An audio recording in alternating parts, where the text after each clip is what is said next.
আপনারা যদি আমার এই ভিডিওটি আমার ফেসবুক অ্যাকাউন্ট থেকে দেখে থাকেন তাও নিশ্চয়ই এর 24 ঘন্টা আগে স্ট্যাটাস দেখেছেন, 48 ঘন্টা আগে স্ট্যাটাস দেখেছেন।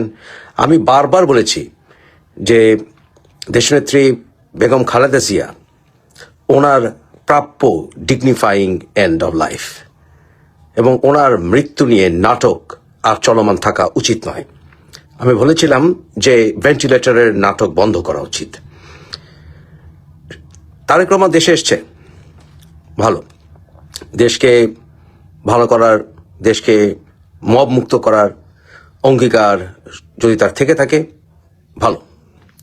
দেশে যদি বহুদলীয় গণতন্ত্র প্রতিষ্ঠা সত্যি তার লক্ষ্য থাকে ভালো। দেশে যদি মৌলবাদ নির্মূল করার তার প্ল্যান থাকে ভালো। তবে আমি বারবার বলেছি খালেদা জিয়ার এই মৃত্যু নাটক শেষ করা আবশ্যক। কারণ খালেদা জিয়া শুধুমাত্র তারেক রহমানের মা নন, খালেদা জিয়া আমাদেরও নেত্রী। খালেদা জিয়া একজন সম্মানিত ব্যক্তিত্ব, কয়েকবারের প্রধানমন্ত্রী। উনি জীবনে অনেক কষ্ট করেছেন। ওনার ডিগনিফাইং এন্ড অফ লাইফ আমরা দেখতে চাই।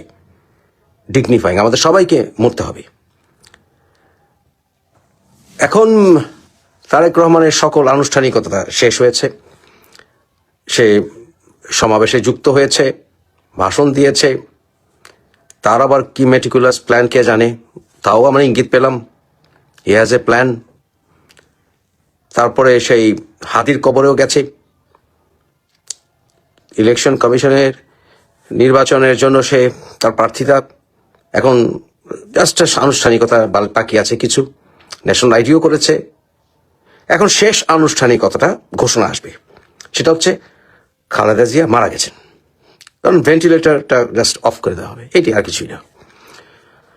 তো সেটা একদম সর্বশেষ লেটেস্ট ডেভেলপমেন্ট আপনাদের কাছে আসবে। আশা করি 24 ঘন্টা পার হবে না, কারণ এটাই লাস্ট লেগ। তবে আজকে আরেকটি বিষয়তে শেষ করবো। খালেদা জিয়া, আশা করি ওনার জানাজায় লক্ষ লক্ষ মানুষ হবেন। ওনার জন্য আমরা সবাই দোয়া করব যেন আল্লাহ তাকে জান্নাতুল ফেরদৌস দান করেন। তবে কিছু লোক, কিছু কমেন্ট দেখেছি, ওরা বলেছে জিয়া রহমানের মৃত্যুর পর লক্ষ লক্ষ মানুষ হয়েছে। এর আগে যখন আমাদের শেরে বাংলা মারা গিয়েছিলেন, আমাদের পিতারা বলেছিলেন যে তাদের ঢাকা শহরে লক্ষ লক্ষ মানুষ সমাগম হয়েছিল। শেরে বাংলার সেই জানাজার রেকর্ড ভেঙেছিল জিয়া রহমানের জানাজা, এবং আমি সেটা দেখেছিলাম, ছোট ছিলাম, দেখেছিলাম। এরপর আমরা গোলাম আজমের জানাজায় মানুষ হতে দেখেছি অনেক। ওই যে বললাম মানুষ হবে, কিন্তু ব্যঙ্গ বিদ্রুপ করে কি বলে জানেন? যে জাতির পিতা বঙ্গবন্ধুর জানা যায় নাকি গুটি কয়েক মানুষ হয়েছিল। যেই লোকের আহ্বানে বাংলাদেশের মানুষ মুক্তিযুদ্ধে ঝাঁপিয়ে পড়েছিল, সেই লোকের জানাজার কেন কয়েকজন মানুষ হয়েছিল জানেন? কারণ তখন যার লাশ নিয়ে যাওয়া হয়েছিল না টঙ্গিবাড়িতে, সে লাশটা ছিল শুধুমাত্র তার। কখনো প্রশ্ন করেছেন যে কেন তার পরিবারের সবাইকে ঢাকায় এবং তাকে টঙ্গিপাড়া কবরস্থ করা হয়েছে কেন? কারণ প্রথমত তার এলাকার মানুষের ভেতরে একটি তীব্র ঘৃণার সৃষ্টি যাতে না হয়, তার জন্য একের পর এক তার পরিবারের লাশগুলো টঙ্গিপাড়ায় নামানো হয় নাই। কারণ টঙ্গিপাড়ার মানুষ এত বেঈমান নয় যে বঙ্গবন্ধুর পরিবারের সবার লাশ একে একে নামাবে আর তারা জীবন দিয়ে দিবে না। সেখানে আর্মি চুপিসারে এসেছিল। আর্মি ট্রাক দেখলে মানুষ এমনি ভয় পায়। শুনেছিল ঢাকায় গোলাগুলি হয়েছে, তারা ভয়ে ছিল, এবং সেই ফাঁকে বঙ্গবন্ধুকে সেখানে শায়িত করা হয়েছে। জানা যায় মানুষকে আহ্বান করা হয় নাই, এভাবে সবাইকে ঘোষণাও দেওয়া হয়নি যে বঙ্গবন্ধুর লাশ এসছে। আর এই যে ওসমান হাদি বলেন আর যত যার কথাই বলেন, যদি আর্মি দেশে যদি এই অবস্থা 75-এর মতো অবস্থা থাকতো, আর আর্মি যদি এরকম ভয়ঙ্কর অবস্থা নিত যে মেজর ডালিম ধমক দিচ্ছে রকি বাহিনীকে পর্যন্ত, এই অবস্থা যদি হতো, বাংলাদেশের মানুষ রাস্তায় নামতো এই হাদির জানাজা পড়তে, বন্য কারো জানাজা পড়তে? মোটেই না, মোটেই না। ওকে, কারণ সবাই ভয় পেয়েছে আর্মি বেরোলেই গুলি করবে বা বঙ্গবন্ধু লাশের সামনে গেলেই গুলি করবে। এর জন্য বঙ্গবন্ধু জানা যায় প্রথমত মানুষরা কনফিউজ ছিল, দ্বিতীয়ত লাশ সব জায়গায় একসঙ্গে করে টুঙ্গিপাড়া নেওয়া হয়নি, আর তৃতীয়ত গুলি খাওয়ার ভয়। বুঝতে হবে প্রতিহিংসা রাজনীতি শেষ করতে হবে। Violence begets violence. Let's forgive forget and move on করতে হবে সবাইকে। Forgive forget move on. আর যারা ফরগিভের ভিতরে যারা কিনা সত্যি অন্যায় করেছে তাদের সুষ্ঠু বিচার করতে হবে। বঙ্গবন্ধুকে অপমান করে কেউ বড় হতে পারবে না, জিয়াউর রহমানকে অপমান করে বড় হতে পারবে না, মুক্তিযোদ্ধাদের অপমান করে কেউ বড় হতে পারবে না। নেতাদের সমালোচনা করেন, আমরা সবাই করব, বঙ্গবন্ধুকেও কনস্ট্রাকটিভ সমালোচনা করেন না কেন, জিয়াউর রহমানকেও করেন, অপমান করেন না। তারেক হাদির কবরে গেছে, শহীদ রাষ্ট্রপতি জিয়ার কবরে গেছে। শহীদ রাষ্ট্রপতি জিয়ার কবর নিয়ে অনেক নাটক হয়েছিল, এখানে তার লাশ নাই, আর না থাকলে কি, থাকুক বা না থাকলে কি, তার সন্তানরা এখানে কবর হিসেবে নিয়েছে, এটা বিএনপির একটি স্মৃতিসৌধে পরিণত হয়েছে। এটাই বা মেনে নেন না কেন? লাশ থাকুক বা না থাকুক, এটা রাজনীতি করেন কেন? জিয়াউর রহমানের ওখানে কবর, এটাই মাজার হিসেবে ধরে নিতে হবে। তাকে সম্মান যেমন দিয়েছে তার বাবা হিসাবে, বিএনপি নেতা হিসেবে, আমাদের শহীদ রাষ্ট্রপতি হিসাবে, বঙ্গবন্ধুর মাজারও তার জিয়ারত করা উচিত। তারেক, বঙ্গবন্ধুর মাজারে যা দোস্ত, সম্মান দেখে আয়, এতে তুই ছোট হবি না, এটা ছোট হবি না। মুক্তিযুদ্ধের স্মৃতিসৌধে গিয়েছিস, ভালো কথা, বঙ্গবন্ধুকে সম্মান দেখা। আমাকে আজকে একজন নেতা বলল যে তারেক প্রধানমন্ত্রী হতে যাচ্ছে, আপনার বন্ধুকে আপনি তুই তো আঁকা না করে আপনি করে বলেন, সম্মান করেন। আমরা নো, কেন? আমি হিপোক্রেসি করতে পারি না, আমি মুফাজ্জল ইসলাম।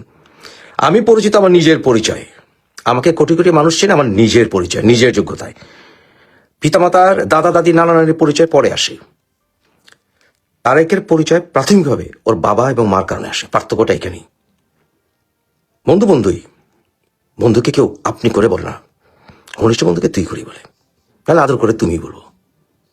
এ সকল নাটক বন্ধ করো সবাই, জনগণ একসাথে হও, দেশকে গড়ে তোলো, শান্তি ফিরিয়ে আনো। একটা ছোট্ট দেশ, পৃথিবীর 93তম ক্ষুদ্র দেশ, পৃথিবীর 3য় বৃহত্তম জাতিগোষ্ঠী বাঙালির একটি দেশ। বহু কষ্ট ও রক্তের বিনিময়ে আমরা বাংলাদেশ পেয়েছি।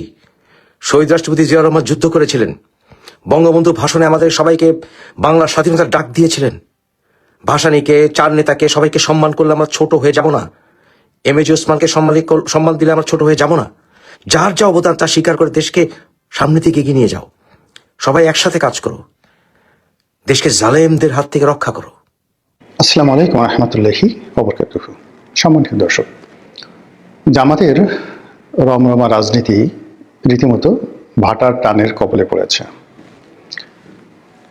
জামাতি নেতাদের চেহারায় যে উজ্জ্বলতা ছিল, তারা যেভাবে লোকজনকে দেখলে করমর্দন করতেন, হাসি মুখে মানুষের সঙ্গে মোলাকাত করতেন, কোলাকুলি করতেন, অতি আদর করে আবার অনেকের গালে চুম্বন দিতেন, চুমা, সেই জিনিসগুলো গত কয়েকদিন ধরে বন্ধ আছে।